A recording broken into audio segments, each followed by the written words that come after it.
بیا بهت بگم تو رستورانا چجوری جوجه رو مزه‌دار میکنن. اول زعفرون رو اضافه میکنن، اجازه میدم 10 دقیقه روش بمونه. تو 10 دقیقه‌ای که جوجه‌م تو زعفرون استراحت میکنه میرم برای آماده سازی بقیه مواد. پیاز رو میریزم، نمک، آب لیمو، فلفل سیاه. شروع میکنم با هم دیگه ورز دادن.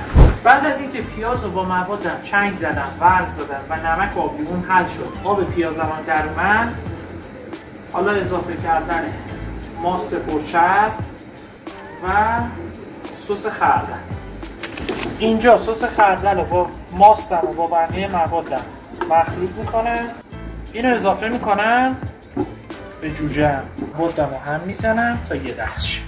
در آخر روغن رو اضافه میکنیم. جوجه‌مون رو مرینیت کردیم، روغنش هم زدیم و کاور کردیم. این حداقل 3 ساعت میره توی یخچال برای مزه‌دار شدن.